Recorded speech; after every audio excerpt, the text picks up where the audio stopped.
bonsoir la foule. D'abord, pardonnez-moi de ne pas être physiquement, immédiatement, directement présente parmi vous, mais je le suis de cette manière qui est originale, qui me permet de vous voir et d'être quand même en vidéoconférence beaucoup plus directement que par un simple écran normal. Alors, vous vous êtes réunis depuis hier pour parler du potentiel, du devenir de la filière des objets connectés.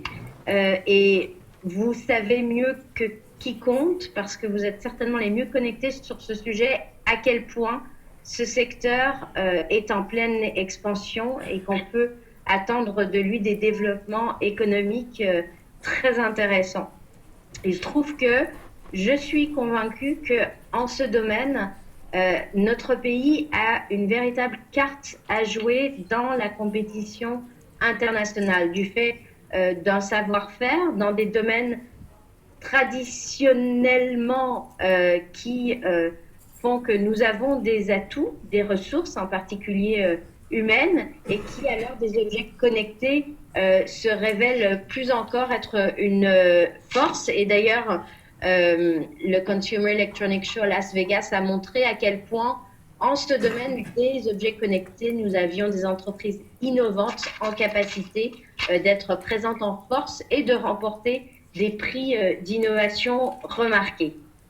Alors, pour cette raison, le gouvernement a fait le choix de soutenir le potentiel des objets connectés d'abord en développant une filière industrielle autour de cette thématique. Et c'est l'objet du plan industriel sur les objets connectés, un plan qui est dirigé depuis le ministère de l'économie et des finances et qui est piloté par Éric Carrel, que vous connaissez très certainement, que nous avons décidé de placer au cœur de la stratégie de l'industrie 4.0. Une des propositions fortes de ce plan industriel, c'était de créer un lieu qui permette de concrétiser cette réalité des objets connectés pour nos entreprises. Et puis, ce projet, il va effectivement voir le jour d'ici quelques semaines, puisque j'irai à Angers inaugurer la Cité des objets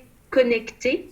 Cela permettra en un seul lieu de réunir toutes les étapes de la création et de la production des objets connectés, du design au coworking, du prototypage aux moyennes séries jusqu'à l'éventuelle industrialisation.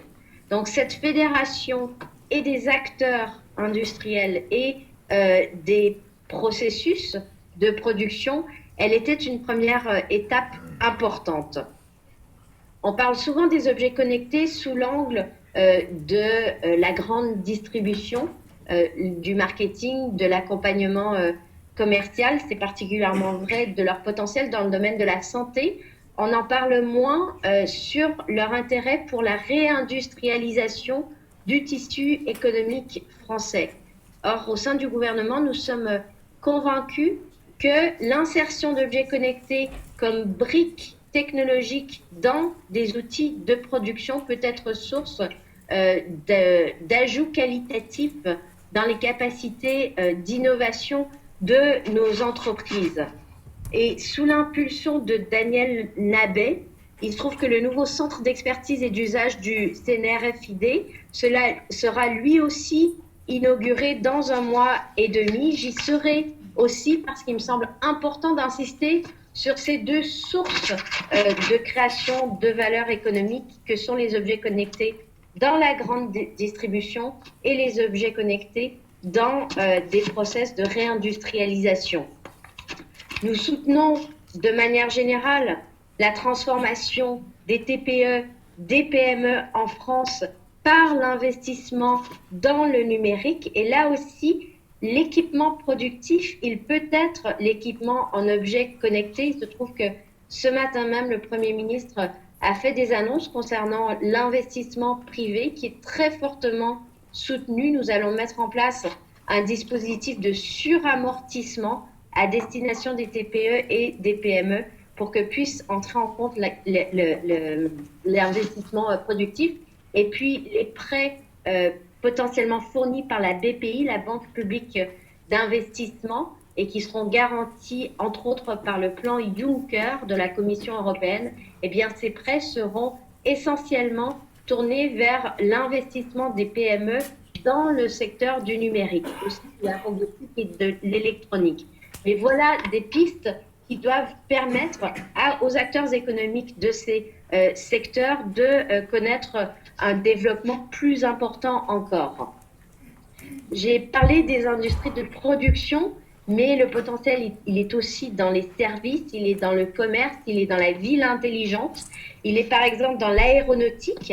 Et il y a un projet récent, le projet ITG-DO, qui a permis la création d'un consortium qui rassemble 17 partenaires autour du CNRFID. Et je crois qu'il faut désormais décliner cette dynamique dans d'autres champs d'application. Nous avons fait le choix pour 2015 de porter les efforts sur 2 filières essentiellement, les fabricants et les marques de produits à haute valeur dans le secteur du luxe, d'une part, et puis la filière énergie, d'autre part, qui constitue des secteurs stratégiques pour la compétitivité de l'économie française.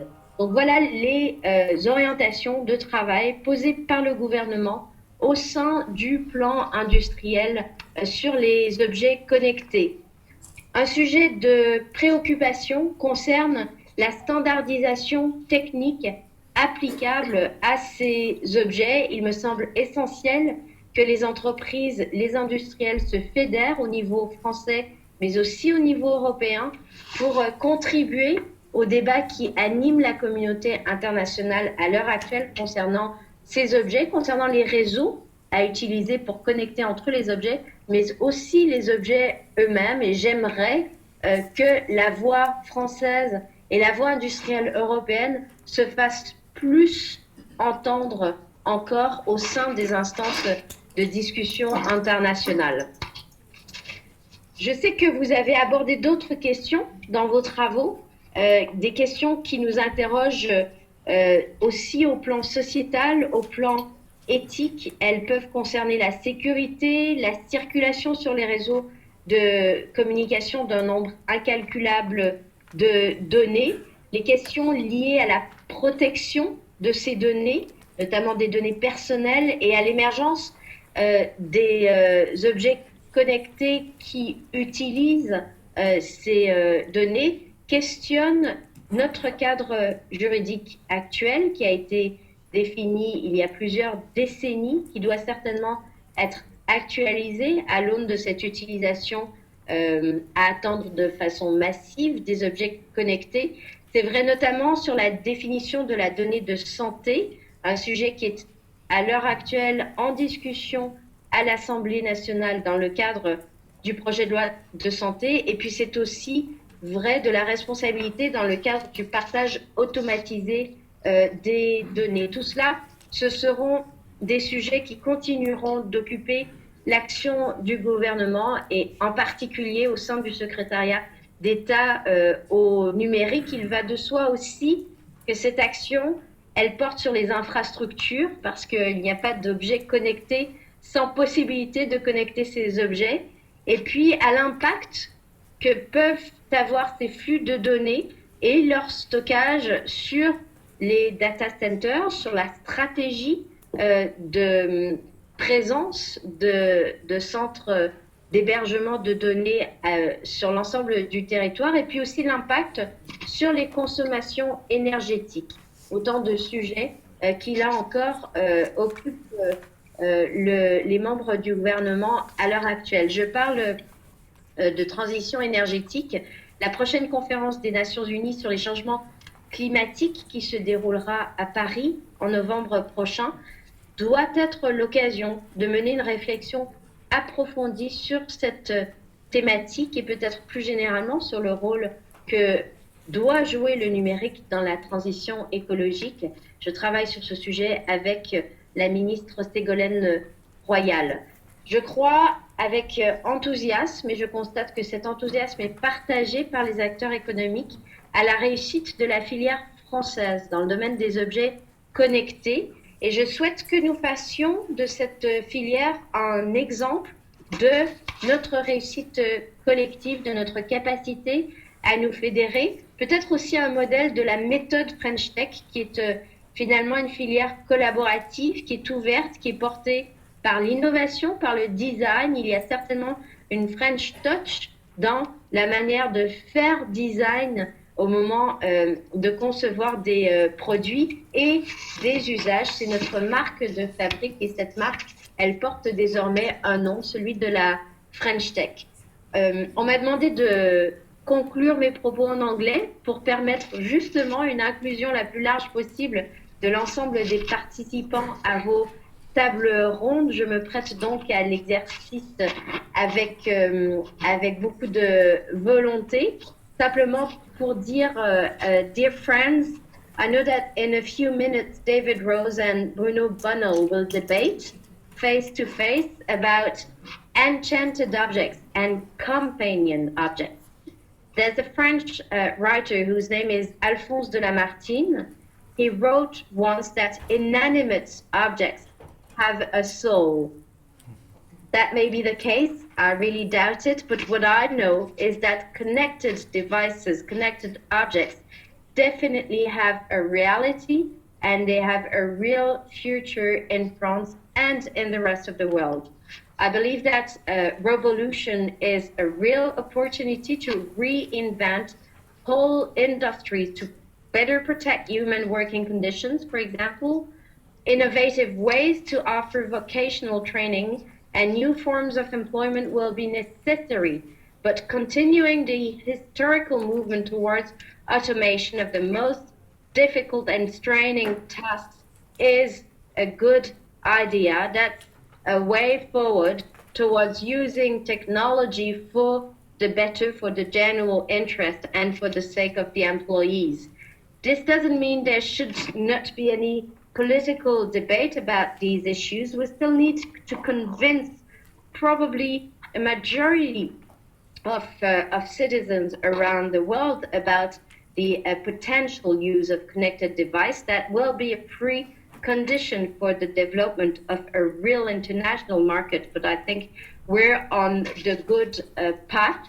So I wish you all the best in your work and for the rest of your day. And I look forward to meeting you this time for real when I come to Lyon very soon. Thank you for your attention. Merci. Merci and thank you very much. Merci, bonne soirée.